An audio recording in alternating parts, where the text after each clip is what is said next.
Bonjour à toutes et à tous, bienvenue, merci pour votre participation à ce webinaire, un des premiers webinaires de l'année 2018 organisé par Orange Business Services. Alors, on va vous parler aujourd'hui de connectivité enrichie, particulièrement de SD-WAN, qui est un thème d'actualité, bien entendu, avec un certain nombre de tendances, on en parlera tout à l'heure, l'essor du cloud public, l'inflation du trafic sur Internet, tout ça amène à réfléchir à l'évolution des réseaux d'entreprise. Et pour en parler avec moi, j'ai le plaisir d'accueillir Franck Morales. Bonjour Franck. Bonjour Gérald. Vous êtes VP Marketing Connectivité chez Orange Business Services. Oui. Et Emmanuel Giraud. Bonjour Emmanuel. Bonjour Gérald. Donc vous êtes consultant senior en charge des réseaux d'entreprise chez Orange Consulting. Et vous remplacez au pied levé Thomas Sourdon qui n'a malheureusement pas pu être avec nous aujourd'hui. Alors, Franck, vous allez particulièrement nous parler des avantages du SD-WAN, Oui. nous regarder sous quel angle d'approche on doit comprendre cette nouvelle technologie. Et vous, Emmanuel, vous nous expliquerez quelles sont les clés pour réussir l'implémentation et le déploiement de cette nouvelle technologie de réseau d'entreprise. Alors, vous devriez avoir normalement la possibilité de nous poser des questions. Donc, dans votre application sur la partie chat, vous allez avoir des questions certainement. Donc n'hésitez pas à nous les poser. On vous répondra évidemment à l'issue de ces 30 minutes de présentation. Et je vous propose qu'on démarre d'ores et déjà cette présentation avec vous, Emmanuel. Vous allez nous parler du contexte et du marché des réseaux d'entreprise, et puis nous expliquer quels sont les défis auxquels les entreprises doivent répondre en matière de connectivité. Oui, alors intéressons-nous tout d'abord à un certain nombre de tendances majeures que nous constatons sur les réseaux aujourd'hui.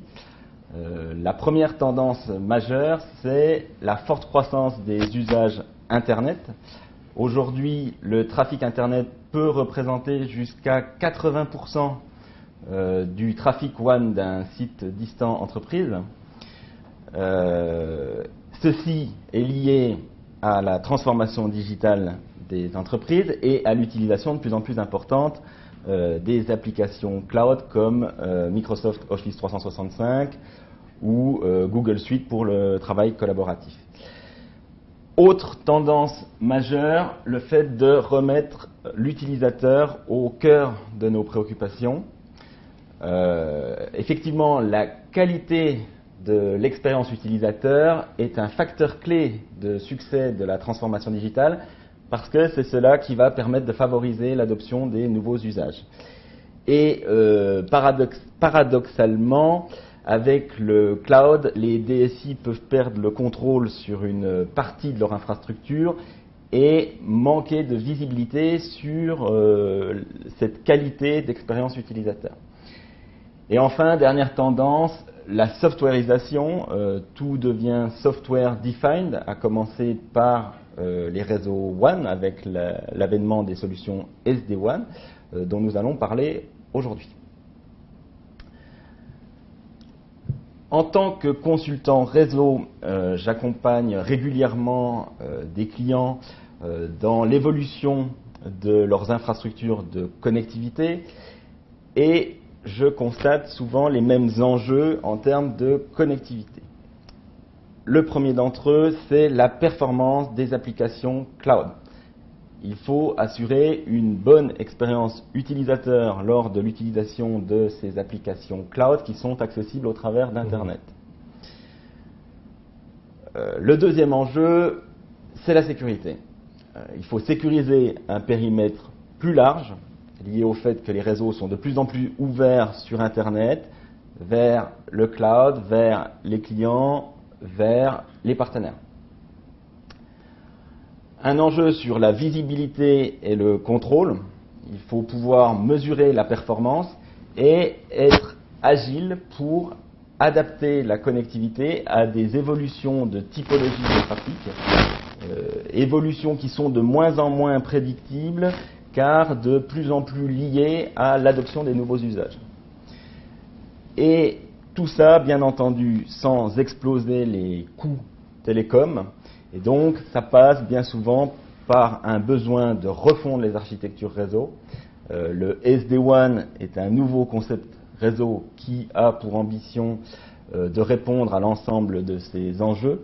Et donc, nous allons vous le présenter un peu plus en détail. Absolument. Donc, a priori, le SD-WAN, ça répond à toutes ces problématiques que vous venez de citer, mais Franck, on a quand même besoin de comprendre ce que c'est, le SD-WAN. Comment on peut le définir. Je crois d'ailleurs que vous avez une définition qui vous tient à cœur, que vous allez partager avec nous. Oui, parce que des définitions du SD-WAN, il en existe certainement un pour chaque personne qui en parle, et aujourd'hui il y a beaucoup de gens qui en parlent. Et c'est pour ça que nous, on préfère utiliser cette définition de Gartner. Cette définition de Gartner, et là je tiens à préciser tout de suite, la dernière définition de Gartner, parce qu'elle a évolué dans le temps. Et finalement, si on veut la résumer en une phrase, cette définition de Gartner, elle dit tout simplement que le SD-WAN, c'est la nouvelle manière, c'est la nouvelle proposition de valeur, on pourrait dire, pour les réseaux d'entreprise. Nouvelle manière de faire du WAN, en quelques mots. C'est ça que résume cette définition de Gartner.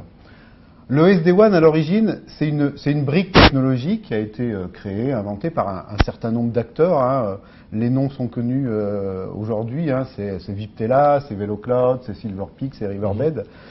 Et puis il y en a beaucoup. Il y en a aujourd'hui, je crois, plus d'une trentaine de constructeurs qui sont identifiés sur ces sujets-là. Cette brique technologique et innovante, elle est importante. Elle fait partie de la définition de Gartner. Mais elle ne représente pas l'ensemble de cette définition.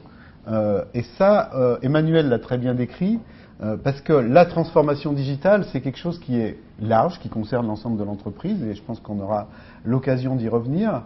Et du coup, bien entendu, il faut que la définition prenne en compte cette amplitude de besoins, et donc ce n'est pas une seule brique technologique qui peut y répondre.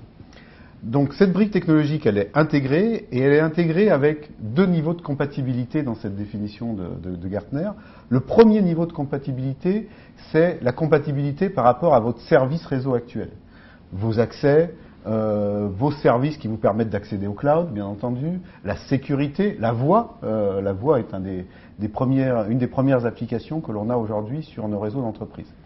Donc ça, c'est le premier niveau de compatibilité. Le deuxième niveau de compatibilité, c'est par rapport aux évolutions en cours dans les réseaux d'entreprise. Ces évolutions, on peut les mettre, je dirais, sur un premier chapeau qui est le chapeau de l'orchestration, avec la softwareisation des réseaux, avec la virtualisation des fonctions réseau, avec l'Universal CPE, qui va être aussi un élément supplémentaire. Et donc, toutes ces évolutions technologiques, finalement, c'est celles-là qui vont renforcer cette réponse à l'agilité, la flexibilité, la réactivité dont les entreprises ont besoin. Mais ce que je propose, peut-être, Gérald, c'est de passer de la définition aux avantages qu'apporte le SD-WAN. Oui, et qu'on aille plus précisément examiner tout ce que vous venez de nous dire. Bon. Donc, commençons par le premier sujet qui est le pilotage par les applications. Alors, le pilotage par les applications, je pense qu'il faut revenir un peu en arrière en se disant que d'abord, ce que l'on est en train de vivre sur les réseaux d'entreprise, c'est pas une énième évolution comme on a pu connaître ces dernières années. C'est vraiment quelque chose qui est en rupture par rapport à ce que l'on avait avant, qui suit ce qu'a très bien décrit Emmanuel sur la partie utilisateur centrique, application, pilotage, etc. Et si on prend un point commun de tous les projets qu'on est amené à gérer avec nos clients, c'est vraiment ce sujet, je me concentre sur l'application. Pourquoi ? Parce que l'objectif numéro un que peuvent avoir les entreprises aujourd'hui, c'est la performance vue des utilisateurs de ces applications. Encore une fois, comme on l'a décrit, qui est le synonyme de l'adoption des nouveaux usages. Et c'est un point fondamental, cette expérience. C'est un point fondamental. Et comme on l'a dit, l'infrastructure se déportant vers le cloud, c'est finalement à travers la maîtrise de l'application, du pilotage du réseau par l'application, qu'on peut garder un contrôle et une mainmise sur la performance vue des utilisateurs des usages des applications. Donc ça, c'est le premier. Deuxième avantage, je pense que c'est le déploiement. Il faut que le déploiement, et c'est ce qu'apportent ces solutions SD-WAN grâce à cette définition, il soit d'une part conforme et garantit la vitesse du déploiement que j'attends, bien entendu, qu'elle garantisse également ce déploiement la compatibilité avec mes infrastructures existantes et bien entendu qui garantissent que les évolutions que je vais avoir à faire dans les mois et les années à venir vont également être compatibles avec ce déploiement. Enfin, la sécurité. La sécurité, ces solutions SD-WAN permettent effectivement d'avoir des systèmes beaucoup plus ouverts pour les partenaires, ouverts pour les clients, ouverts pour les employés. Et donc une solution SD-WAN, en termes de sécurité, elle apporte la capacité d'avoir un système à la fois beaucoup plus ouvert, une infrastructure beaucoup plus ouverte, et puis d'être en conformité avec la stratégie et la politique de sécurité de l'entreprise. Et on reviendra dessus pour regarder comment on peut le faire. Dernier point, on l'a dit, le cloud est omniprésent dans cette transformation digitale. Donc forcément, l'avantage qu'apportent ces solutions SD-WAN, c'est de faciliter le transfert des applications et des infrastructures vers le cloud. D'accord, c'est peut-être intéressant de zoomer là sur les 4 points que vous venez de nous citer. On est très intéressé à essayer de mieux comprendre, par exemple, l'importance de la visibilité applicative. Donc, effectivement, zoomons et regardons, si vous voulez bien, la partie facteur clé de succès, finalement, ce que les entreprises doivent faire ou quelles sont les réponses à apporter par rapport à chacun de ces enjeux. Si on regarde le pilotage, la maîtrise des usages de son réseau pour améliorer l'expérience utilisateur, je pense que le mieux, c'est de prendre un exemple. Ça sera beaucoup plus parlant qu'un long discours. Donc, on va prendre un exemple qui est assez concret. C'est vous décidez de déporter vos infrastructures IT sur un système infrastructure as a service, qu'il soit chez Azure, chez Amazon, chez Orange, pourquoi pas, avec son offre Flexible Engine. Finalement, ce projet vu de la DSI, ce n'est plus comment je vais gérer ces infrastructures. Ça, c'était les évolutions d'infrastructures qu'on a pu connaître auparavant. Aujourd'hui, le sujet, c'est vraiment de se dire comment ce projet-là va apporter une meilleure performance, une meilleure expérience utilisateur dans l'usage de mes applications. Et donc, du coup, le premier élément, la première chose à faire, c'est de se dire qu'est-ce qui se passe sur mon réseau ? Quelles sont les applications qui passent sur mon réseau ? Et du coup, éventuellement, comment elles sont perçues ? Et ça, il existe tout un tas de solutions relativement simples à mettre en œuvre aujourd'hui et qui vont permettre de répondre avec des richesses de réponses qui vont, on va dire, de la simple photo, la photo de, tiens, quelles sont les applications, qu'est-ce qu'elles utilisent comme bande passante aujourd'hui sur mon réseau, à des réponses beaucoup plus riches qui vont jusqu'à la perception vue de l'utilisateur de la performance de l'application. Le deuxième élément, une fois qu'on a cette bonne connaissance des flux qui passent sur mon réseau, c'est mes infrastructures. C'est de faire l'audit de mes infrastructures. Bien entendu, elles vont être impactées par ce projet. Et donc, il faut que je regarde comment ces infrastructures vont pouvoir éventuellement évoluer dans le cadre de ce projet. Et là, comme je l'ai dit, on est quand même sur des choses assez nouvelles et il ne faut vraiment pas hésiter à faire appel à de l'expertise externe pour faire ce type d'audit. Et une fois que j'ai la bonne vision de mes applications, la bonne vision des infrastructures, comment elles vont évoluer, je vais pouvoir effectivement dessiner, architecturer la solution. Et là, on va passer dans une troisième phase qui est clé, c'est de s'assurer, de prédire, lorsqu'on va mettre cette solution en œuvre, quel impact ça va avoir sur la performance vue des utilisateurs. Et ça, c'est vraiment une étape absolument clé. Et ces 3 étapes sont clés, mais cette dernière, à travers tout un tas de solutions, de métrologie, de proof of concept, bien entendu, va vraiment nous assurer que la solution définie va être une solution performante pour mes utilisateurs. J'ai défini ma solution, il faut que je passe à la phase de déploiement. Et donc là, pour le déploiement, 3 critères. D'abord, il faut que je m'assure que ce déploiement, je vais pouvoir le faire dans l'ensemble des géographies où j'opère, où je suis présent, où j'ai des sites, des agences, des sièges. Dans le monde entier. Dans le monde entier. Toutes les entreprises ne sont pas dans le monde entier. Mais on doit pouvoir le faire. Mais on doit pouvoir le faire dans le monde entier. En tout cas, quand on est une entreprise, on est assez égoïste et on connaît son périmètre d'action. Et il faut bien entendu s'assurer que ce périmètre d'action va être couvert. Le deuxième élément, c'est qu'il faut s'assurer que le déploiement va être compatible avec mes infrastructures existantes. Tout ça pour pouvoir bénéficier immédiatement de la solution, tout en gardant un engagement de bout en bout, toujours dans cette logique de performance de la solution vue des utilisateurs. Le troisième élément, c'est qu'il va falloir que je m'assure que ces déploiements, bien entendu, soient compatibles avec les évolutions à venir. Évolutions à venir, c'est peut-être plus d'applications sur l'infrastructure que j'ai déposée chez Azure ou chez Amazon, peut-être un nouveau data center que je vais aller installer chez chez un carrier hôtel, chez Equinix ou autre. Et donc ça, c'est vraiment des parties clés où il faut que je m'assure de demain, ce déploiement va être compatible avec ces évolutions. Pour ça, il vous faut un partenaire qui va savoir vous accompagner à la fois et apporter son expertise, à la fois sur déployer dans le monde entier, avec tous les enjeux de compréhension, de connaissance, d'adaptabilité à tout un tas de sujets, les taxes, les formalités douanières, mais aussi les réglementations propres. On a par exemple récemment connu une évolution forte en Chine sur les sujets d'Internet et autres, et il faut savoir s'adapter à ça immédiatement. Bien entendu, un fournisseur qui va non seulement savoir déployer des équipements, mais vous apporter également de la connectivité dans chacun des pays. Déployer, choisir un fournisseur accès à Internet dans 30, 40, 50 pays, c'est pas si simple. Et après, gérer l'interface, gérer un engagement de bout en bout, bien entendu, il faut avoir un partenaire qui soit capable de vous apporter cette expertise. Et enfin, dernier élément, un partenaire qui va avoir une infrastructure, d'abord largement déployée, et non seulement largement déployée on va dire en quantité, mais également déployée aux bons endroits, c'est-à-dire là où il y a les cloud service providers, là où il y a les carrières hôtels, pour être sûr justement de garantir cette facilité vers le cloud. Alors vous nous avez parlé beaucoup d'expérience utilisateur, qui est un driver dans le management des réseaux aujourd'hui, de déploiement. Vous nous disiez que le déploiement doit être rapidement opérationnel pour que ça soit bien en ligne avec la stratégie business et qu'on puisse, quand on est une entreprise, déployer sa stratégie business assez rapidement. Mais vous parliez aussi tout à l'heure en introduction de sécurité. Est-ce que vous pouvez nous expliquer en quoi le SD-WAN apporte ces avantages de sécurité ou en quoi il aurait les attributs de la sécurité dont on aurait besoin pour faire fonctionner ces réseaux correctement?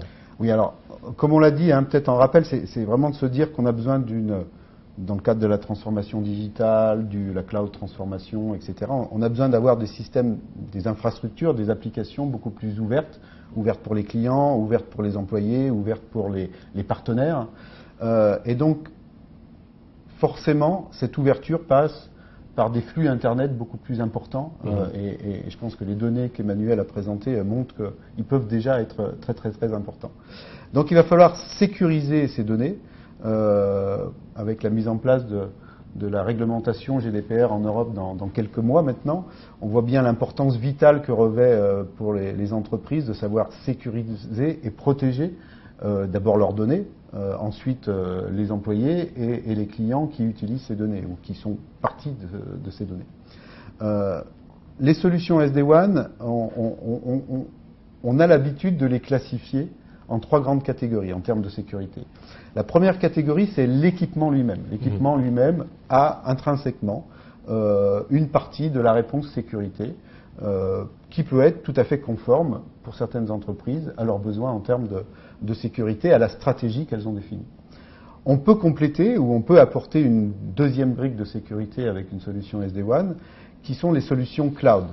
Les solutions dans le cloud, et on peut citer un grand acteur qui est fortement connu, qui est Zscaler par exemple, qui est la solution cloud de sécurité aujourd'hui par excellence. Encore une fois, si on en croit Gartner, c'est un des leaders de la sécurité dans le cloud. Et puis bien entendu, le troisième niveau de sécurité, qui est toute solution de sécurité qu'on peut déployer sur un site et qui peut être absolument spécifique pour l'entreprise compte tenu de ses exigences en termes de sécurité. Et pour rappel, par rapport à cette définition de Gartner, avec la compatibilité avec les évolutions qu'il y a sur les réseaux, on peut citer par exemple que dans ce troisième cas, le fait d'avoir des technologies comme l'Universal CPE avec des fonctions virtualisées de sécurité, ça va vraiment être un plus pour renforcer ce volet-là, ce volet sécurité, adaptation à la politique de sécurité de l'entreprise dans une solution de type SD-WAN. Et bien entendu, le dernier point, mais là je pense que c'est tout à fait partie du b.a.-ba de la sécurité, c'est qu'il faut non seulement mettre en place la bonne solution, il faut que ça soit pérenne. Il faut que ça soit pérenne, voilà. Il faut que bien entendu on veille tout au long de la vie de la solution à ce qu'elle reste conforme aux réglementations qui elles évoluent, et puis bien entendu au type d'attaque, au potentiel d'attaque. Oui, ce qui est un point crucial en matière de sécurité. Ce qui est un point crucial. On ne va pas rappeler WannaCry ici. Absolument. Je pense que ça reste un souvenir peut-être un peu douloureux pour certaines des entreprises qui nous écoutent, mais ça montre bien l'importance de ces sujets-là. Très bien. Vous nous expliquez l'élasticité des réseaux et leur intelligence. Il y a aussi peut-être une dimension cloud qu'il faut particulièrement remettre en relief du SD-WAN. Est-ce que vous pouvez nous en dire deux mots? Alors, la solution cloud, je pense qu'on aurait pu en mettre la première parce que c'est bien souvent ce projet-là qui va déclencher tout ce que l'on est en train d'évoquer. La solution cloud, ça veut dire que la solution SD-WAN, si on devait le dire simplement là encore, il faut qu'elle sache parler cloud, nativement. C'est ça. Savoir parler cloud nativement, c'est d'une part savoir faciliter le transfert de vos infrastructures, vos applications vers le cloud ou vers les technologies cloud.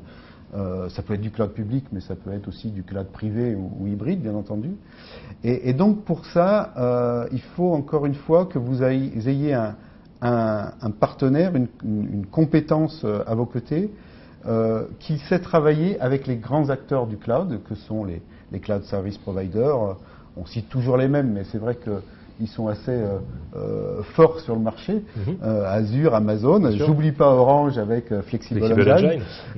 Mais aussi des acteurs comme les carrières hôtels, tout comme Equinix par exemple, où on voit bien aujourd'hui en France la diminution des data centers installés dans les sites des entreprises et l'installation de ces data centers dans des carrières hôtels comme Equinix, mais il y en a bien d'autres. Donc ça, c'est vraiment des points clés et cette capacité, c'est celle qui va apporter la réponse qu'apporte le cloud dans les infrastructures IT, la réponse d'agilité, agilité qui sert bien entendu à avoir cette capacité à déployer facilement des solutions de réseau en quelques minutes, en un clic. Voilà, c'est pour retenir cette notion de en un clic. La flexibilité qu'apportent ces solutions à les activer ou à les désactiver quand on n'en a plus besoin. Et puis la réactivité qui est cette capacité qu'apportent ces solutions à modifier les solutions ou justement en déployer une très rapidement, une solution de sécurité si tout d'un coup je trouve qu'il y a une nouvelle faille que je n'avais pas découverte. Et pour réaliser cela, je pense qu'un point qui est essentiel dans cette compatibilité entre la partie réseau et la partie cloud, c'est l'orchestration. Et aujourd'hui, dans les solutions réseau, dans le réseau, on est en train de déployer très fortement, et on a déployé très fortement des solutions d'orchestration. Et c'est cette orchestration qui va permettre cette solution d'agilité, de flexibilité et de réactivité de bout en bout. Très bien. En une phrase, si vous permettez Gérald, bien sûr. La solution réseau, elle doit parler cloud et apporter toutes les réponses qu'ont apporté le cloud dans les infrastructures IT. Alors c'est très clair. Alors je propose qu'on donne la parole justement à Emmanuel, parce qu'Emmanuel, pour qu'une solution parle cloud, il faut quand même faire un certain nombre de choses. Il y a des étapes à franchir. Est-ce que vous pouvez nous les expliquer, ces étapes, et puis nous donner aussi les facteurs clés de succès qui feront qu'un déploiement SD-WAN sera une réussite? Oui, alors tout d'abord, il faut comprendre qu'il n'existe pas une architecture et une solution unique qui pourrait convenir pour toutes les entreprises. Il n'y a pas de réponse universelle. Exactement. Donc, du fait que les enjeux, l'existant, le calendrier ou encore les capacités opérationnelles des entreprises ne sont pas les mêmes. Et donc, avant toute chose, ce que l'on commence par faire, c'est catégoriser les entreprises en fonction d'un certain nombre de critères que vous voyez à l'écran, comme le niveau de transformation cloud ou l'importance des enjeux de réduction des coûts dans l'entreprise, ou encore le niveau d'innovation envisageable. À partir de ces critères, on définit 4 profils d'entreprises principaux. Donc, tout d'abord, les entreprises SD-WAN test, qui vont réaliser un certain nombre de tests sur des solutions SD-WAN pour se préparer à un éventuel besoin de transformation à moyen ou à long terme. Les entreprises SD-WAN opportunistes vont lancer des projets de transformation SD-WAN sur des parties de leur réseau, certaines régions géographiques en particulier ou certains métiers en particulier. Les entreprises SD-WAN stratégiques ont besoin de transformer l'intégralité de leur réseau en SD-WAN rapidement. Et enfin, les entreprises SD-WAN tactiques elle, envisage une transformation plus importante basée sur SDN-NFV et ou l'usage de réseaux full Internet. Et donc, pour elles, le SD-WAN, c'est plutôt une étape intermédiaire et elles vont devoir réfléchir dans le choix de leur solution à l'étape d'après. Très bien, donc ça dépend de l'histoire que chaque entreprise a eue et de sa propre stratégie, hein, en fait. Exactement, exactement. Et c'est quelque chose qu'il faut étudier pour choisir la bonne stratégie à adopter. Très bien. Quelles sont les étapes d'un projet de transformation SD-WAN? Une première étape sur la visibilité, Franck en a parlé tout à l'heure. Pour bien se transformer, il faut d'abord bien se connaître. Et la connaissance des modèles de Traffic WAN de l'entreprise, de la typologie de ses sites, est essentielle pour choisir la bonne solution. On constate de grandes disparités de typologie de trafic d'une entreprise à une autre ou d'un secteur d'activité à un autre. Ensuite, il faut étudier la maturité digitale de l'entreprise, parce qu'effectivement, les infrastructures réseau soutiennent les projets de transformation digitale. Par rapport à ça, chez Orange, on a des outils spécifiques qui nous permettent d'auditer la maturité digitale, de mesurer la maturité digitale des entreprises. Étape suivante, importante, la construction du business case du projet de transformation, qui doit permettre de justifier la transition. Les solutions SD-WAN n'ont pas toujours un business case favorable, ça dépend de l'implantation géographique, de la typologie des trafics. Et si on se contente de mesurer les coûts du projet de transformation, on risque de ne pas rendre le projet très intéressant pour les décideurs. Donc nous, ce qu'on conseille, c'est plutôt de comparer les business cases des différentes solutions SD-WAN au business case d'une architecture traditionnelle qu'il aurait fallu de toute façon faire évoluer pour s'adapter au projet de transformation digitale. C'est là qu'on mesurera l'écart. Exactement. Donc c'est plus comme ça qu'il faut aborder la construction du business case. Ensuite, il faut choisir un modèle opérationnel. Par rapport à ça, historiquement, les entreprises se sont divisées en deux catégories. D'une part, celles qui financent, construisent et exploitent leur réseau elles-mêmes en s'appuyant le moins possible sur les opérateurs pour rester indépendantes et agiles. Et d'autre part, les entreprises qui confient la totalité de leur réseau à un partenaire pour éviter la prise de risque technologique et se concentrer sur leur métier. Par rapport à ça, le SD-WAN introduit un nouveau modèle opérationnel qui est le co-management, où l'entreprise conserve la gestion des services réseau et confie à un partenaire la gestion des infrastructures réseau.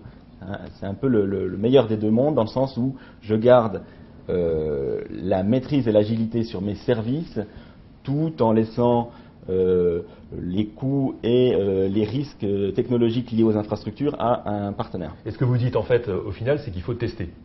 Effectivement, comme l'a dit Franck tout à l'heure, il existe de nombreuses solutions SD-WAN sur le marché aujourd'hui. Je crois que dans une récente étude Gartner en cite plus de 40. Donc, effectivement, le niveau de maturité de ces solutions n'est pas toujours optimal. Il peut exister des fonctionnalités qui manquent ou des fonctionnalités qui seraient limitées ou défaillantes. Et donc, il est nécessaire de tester ces solutions en conditions réelles, en réalisant des POC, Proof of Concept. Merci Emmanuel. Alors, pour terminer, est-ce que vous pourriez très rapidement nous donner les quelques points d'attention qu'il faut qu'on ait tous en mémoire sur un déploiement SD-WAN, très rapidement? Oui, alors effectivement, un projet de transformation SD-WAN, ce n'est pas un long fleuve tranquille et j'ai listé ici un certain nombre de points d'attention basés sur notre retour d'expérience qu'il faut bien prendre en compte pour réussir son projet. Un point d'attention sur l'implantation géographique, on en a parlé tout à l'heure. Il faut avoir en tête que le tarif et les niveaux de performance des accès Internet ne sont pas les mêmes dans toutes les régions du monde. Donc ça, c'est un point à prendre en compte. On peut conseiller dans certains cas de déployer des bulles SD-WAN par région pour éviter les aléas du transit Internet entre les différentes régions du monde. Et il faut effectivement être vigilant sur la sélection des opérateurs Internet locaux. Sur la transformation cloud, par rapport au software as a service, il faut faire attention au niveau de géolocalisation des applications, parce que l'utilisation du lien d'accès à Internet local n'est pas forcément toujours la bonne solution. Sur l'infrastructure as a service, il faut étudier les possibilités qui existent d'étendre l'overlay SD-WAN jusqu'au cloud service provider. Sur la typologie des sites, plusieurs paramètres à prendre en compte, comme l'éligibilité au très haut débit ou le niveau de redondance nécessaire sur le site. On peut étudier les possibilités de raccordement MPLS only, Internet only, raccordement hybride. On en a parlé, un point d'attention sur la sécurité, bien intégrer les équipes sécurité dès les phases de conception du projet pour, par exemple, choisir une solution de proxy cloud. Les projets de transformation SD-WAN peuvent avoir un impact sur les processus opérationnels. Par exemple, il faut bien étudier la façon de souscrire et gérer les accès Internet locaux. Et enfin, un point d'attention sur la pérennité de la solution. Le marché du SD-WAN est très fragmenté et il est aujourd'hui en pleine consolidation.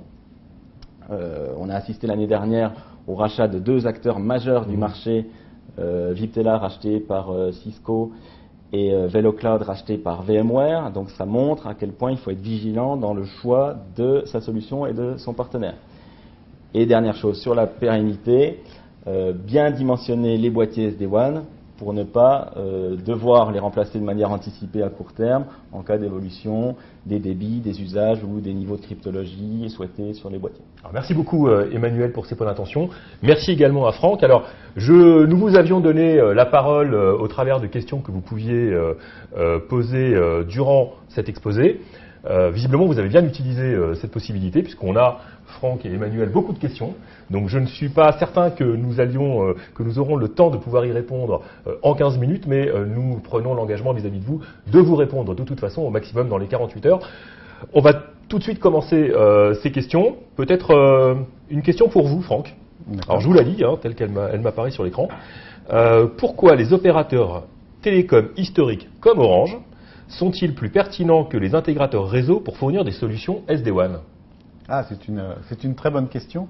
Alors, premier élément de réponse, comme je l'évoquais tout à l'heure, c'est la définition de Gartner, finalement, tout simplement, qui dit le SD-WAN, c'est la nouvelle manière de faire des solutions de réseau.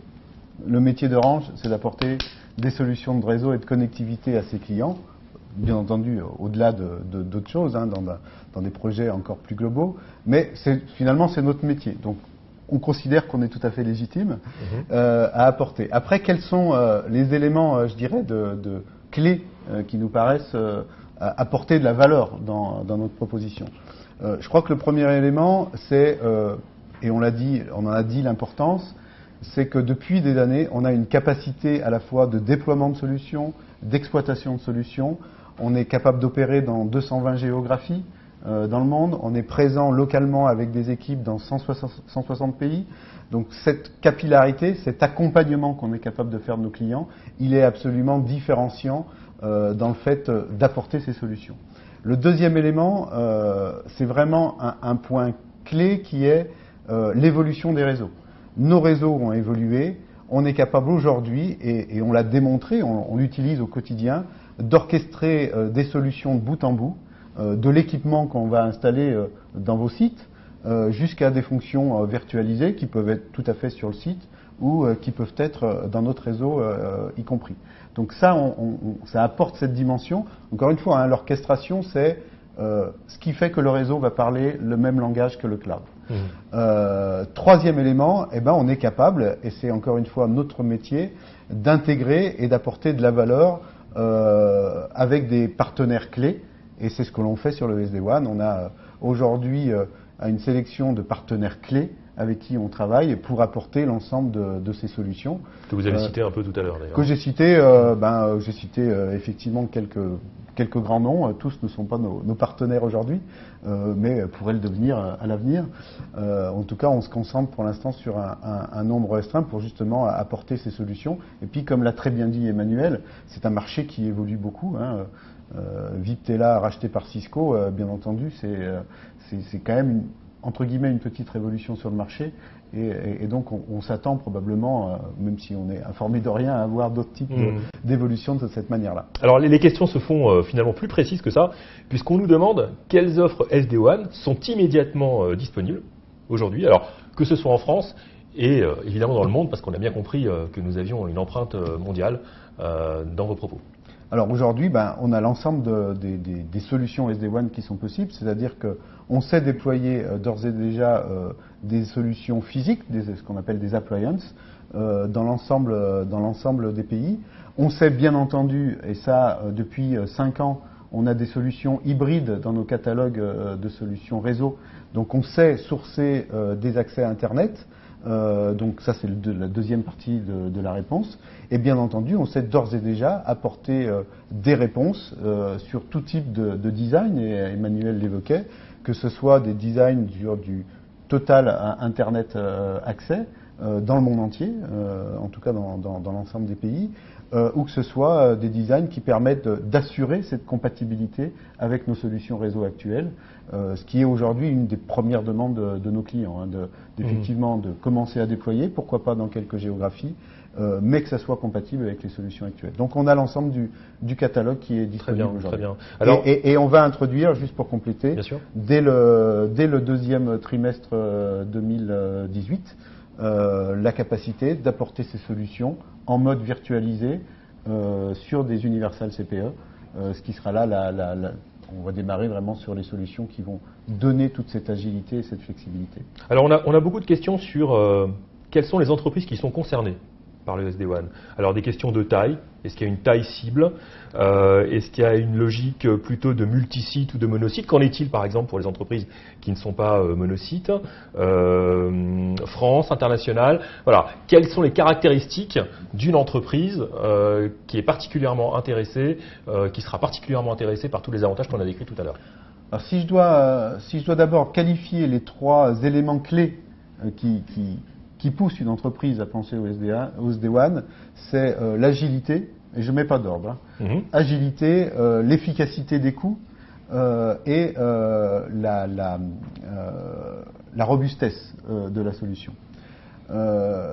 Tout ça pour dire qu'aujourd'hui, on est plutôt sur des entreprises de type international, multisite et international, voilà, on est plutôt sur de la multinationale, et je dirais de la multinationale plutôt, je dirais pas la très grande, qui est plutôt dans une logique d'aller chercher des solutions un peu qui vont transformer sa solution réseau, des solutions qu'elle va savoir tester, qu'elle va pouvoir introduire progressivement dans son infrastructure, alors qu'une multinationale d'une dimension, je dirais une centaine de sites, 200 sites maximum, elle va avoir une capacité plus rapidement à transformer ses infrastructures. Donc voilà un peu aujourd'hui les projets que l'on voit, ils sont plutôt sur ces quelques centaines de sites, on ne va pas aux milliers schématiquement, et plutôt international. Très bien. Alors Emmanuel, j'ai des questions aussi sur les impacts que ça peut avoir au sein de l'entreprise, que d'implanter un réseau autour du SD-WAN. Et une question en particulier sur les équipes d'exploitation. Y a-t-il un gros impact à prévoir sur les équipes d'exploitation réseau avec le déploiement d'un réseau SD-WAN? Oui, effectivement, on en a parlé un peu tout à l'heure. Il y a des impacts à prévoir sur les processus opérationnels et assez naturellement sur les équipes opérationnelles qui sont derrière aussi. Même si le modèle co-managé dont on a parlé permet de limiter les impacts en déléguant la gestion des infrastructures réseau à un partenaire. Mais c'est sûr qu'il faut prévoir un certain nombre d'impacts.